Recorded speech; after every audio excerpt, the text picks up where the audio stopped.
Very good morning to SVP students. இன்றைக்கி நம்ம இந்த கிளாஸில் என்ன பார்க்க போகிறோம் அப்படின்னா +2 காமர்ஸில் யூனிட் 7 பிஸ்னஸ் என்விரான்மெண்டலில் சாப்டர் 19 என்விரான்மெண்டல் ஃபேக்டர்ஸில் கார்ப்பரேட் கவர்னன்ஸ்னால் என்ன அப்படின்னு பார்க்க போகிறோம்.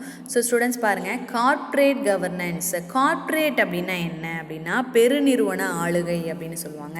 அப்படின்னா என்ன மேம் அப்படின்னா, அதாவது அந்த பிஸ்னஸில் இருக்கக்கூடிய ரூல்ஸ் அண்ட் ரெகுலேஷன், அந்த பாலிசிஸை தான் என்ன சொல்கிறாங்க அப்படின்னா கார்ப்பரேட் கவர்னன்ஸ் அப்படின்னு சொல்கிறாங்க. ஓகேவா? ஸோ இதில் என்ன கொடுத்துருக்காங்கன்னு பார்க்கலாமா வாங்க. Corporate governance is a set of rules and policies which govern a company. It provides a framework for managing a company and achieving its objectives. அதாவது இதில் என்ன சொல்லியிருக்காங்க, it is provide framework of managing and company and achieving its objectives.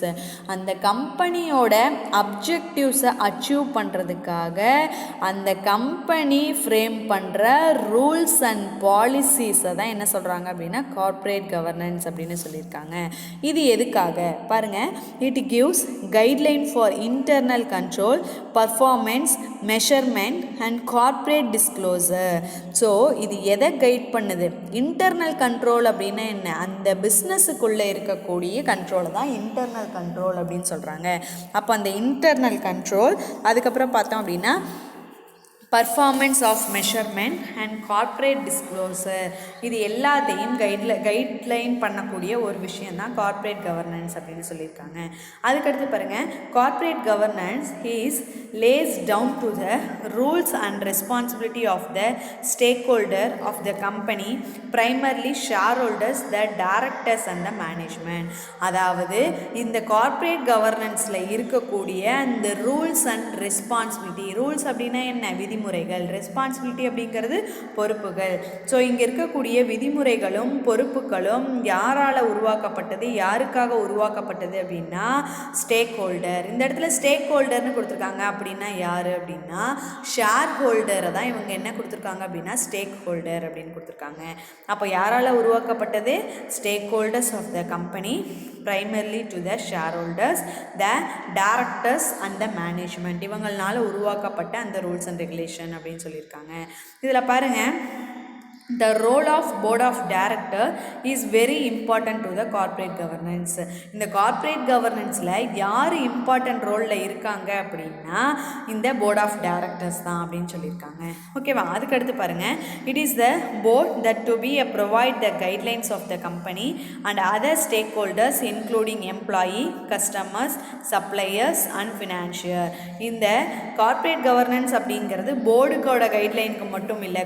Board வந்து provide பண்ணுற அந்த guideline யாருக்கு மட்டும் இல்லை, கம்பெனி அண்ட் ஸ்டேக் ஹோல்டர்ஸ்க்கு மட்டும் இல்லை. இதில் யாரெல்லாம் இன்க்ளூட் ஆகியிருக்காங்க அப்படின்னா எம்ப்ளாயிக்கும், customers and supplier and financier, இவங்க எல்லாத்துக்கும் இந்த ரூல்ஸ் அண்ட் ரெகுலேஷன் கைட் பண்ணக்கூடிய ஒரு விஷயம் அப்படின்னு சொல்லியிருக்காங்க. அதுக்கடுத்து பாருங்கள், corporate governance is based on the 4 fundamental pillars of fairness, transparency, accountability and responsibility. இதில் 4 ஃபண்டமெண்டலான பில்லர்ஸ் இருக்குது. 4 ஃபண்டமெண்டலான பில்லர்ஸ் இருக்குது. பில்லர்ஸ் அப்படின்னா என்ன? தூண்கள். அதாவது இந்த கார்ப்பரேட் கவர்னன்ஸை பொறுத்த வரைக்கும் 4 தூண்களை கொண்ட ஒரு விஷயம் அப்படின்னு சொல்கிறாங்க. அது என்னென்ன அப்படின்னா ஃபேர்னஸ். ஃபேர்னஸ் அப்படின்னா என்ன? அதாவது உண்மையான அப்படின்னு சொல்லலாம். டிரான்ஸ்பரன்சி, வெளிப்படையான. அக்கௌண்டபிலிட்டி, கணக்கியல் தன்மையான. ரெஸ்பான்சிபிலிட்டி, ஒரு பொறுப்புணர்வு கொண்ட ஒரு விஷயம். அதாவது 4 விஷயத்தை உள்ளடக்கி இருக்குது. ஃபஸ்ட்டு பார்த்தோம் அப்படின்னா fairness, transparency and accountability and responsibility. இந்த 4 விஷயத்தையும் 4 பில்லர்ஸை இன்க்ளூட் பண்ணதான் கார்ப்பரேட் கவர்னன்ஸ் அப்படின்னு சொல்லியிருக்காங்க. அதுக்கடுத்து பாருங்கள், in India the corporate governance framework require listed company அப்படின்னு கொடுத்துருக்காங்க. அதாவது லிஸ்டர்டு கம்பெனி அப்படின்னா என்ன அப்படின்னா அந்த ஷேர் மார்க்கெட்டுக்குள்ளே போகிற எல்லா கம்பெனிஸுமே என்ன சொல்கிறாங்க அப்படின்னா லிஸ்டர்டு கம்பெனி அப்படின்னு சொல்கிறாங்க. அந்த லிஸ்டர்டு கம்பெனி அப்படிங்கிறது டாப் மோஸ்ட்டில் இருக்கக்கூடிய கம்பெனிஸ் எல்லாமே லிஸ்டர்டு கம்பெனிஸ். ஷேர் மார்க்கெட்டில் ஆல்ரெடி நீங்கள் பார்த்துருப்பீங்க. இதில் என்ன மாதிரியான விஷயங்கள்லாம் கொடுத்துருக்காங்க அப்படின்னு பாருங்கள். ஃபஸ்ட்டு பார்த்தோம் அப்படின்னா to have independent directors on the board, at least 1/3 of the directors how to be a independent director. அதாவது இதில் என்ன கொடுத்துருக்காங்க அப்படின்னா குறைந்தபட்சமாக ஒரு 3 பேர் இருக்கணும். அது எப்படி இருக்கணும் அப்படின்னா இயக்குனர்களாக இருக்கணும் அப்படின்னு சொல்லியிருக்காங்க, டைரக்டர்ஸாக இருக்கணும் அப்படின்னு சொல்லியிருக்காங்க. அதுக்கடுத்து பார்த்தோம் அப்படின்னா to have at least 1 independent woman அப்படின்னு சொல்லியிருக்காங்க. அதாவது 1 இண்டிபெண்ட்டான உமன், பெண் இயக்குனர் இருக்கணும் அப்படின்னு சொல்லியிருக்காங்க. தேர்ட் ஒன் பாருங்கள், to disclosure all deals and payment and related parties. அதாவது அனைத்து விதமான பண செலுத்துதல்கள், பணம் வாங்குதல்கள் இருக்கு இல்லையா, இந்த மாதிரியான இதுக்காகவே சம்மந்தப்பட்ட நபர்கள், வெளிப்படையாக இருக்கக்கூடிய நபர்கள் இருக்கணும் அப்படின்னு சொல்லியிருக்காங்க.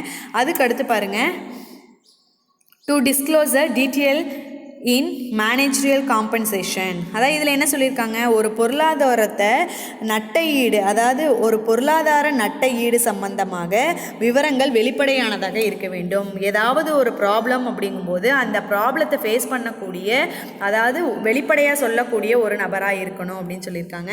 அதுக்கடுத்து 5th பாயிண்ட் பாருங்கள், நமக்கு என்ன கொடுத்துருக்காங்க அப்படின்னா CEO and CFO to sign stating that the governance norms have been complied with the financial statement அப்படின்னு சொல்லியிருக்காங்க. CEO அப்படின்னா என்ன, தலைமை செயல் அப்படின்னு அர்த்தம். அதுவே CFO அப்படின்னா என்ன, தலைமை நிதி அதிகாரி அப்படின்னு சொல்லுவாங்க. சீஃப் ஃபினான்ஷியல் ஆஃபீஸர் அப்படிங்கிறது தான் CFO அப்படின்னு சொல்லியிருக்காங்க. அப்போது இந்த மாதிரி சட்டமுறையாக கையெழுத்திடக்கூடிய சில நபர்கள் இருக்கணும் அப்படின்னு சொல்லியிருக்காங்க. அதுக்கடுத்து லாஸ்ட்டு பாருங்கள், it can thus the concluded that the presence of active governance norms and company enhancing the image of company, increasing investing confidence to the safeguard to the interest of stakeholders of the society.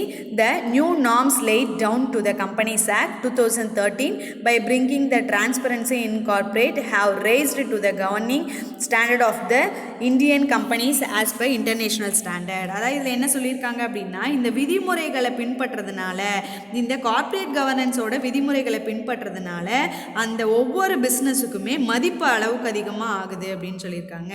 அதாவது அதில் invest பண்ணக்கூடிய இன்வெஸ்டர்ஸோட அந்த investment எப்படி இருக்கும் அப்படின்னா சேஃப்கார்டாக இருக்கும் அப்படின்னு சொல்லியிருக்காங்க.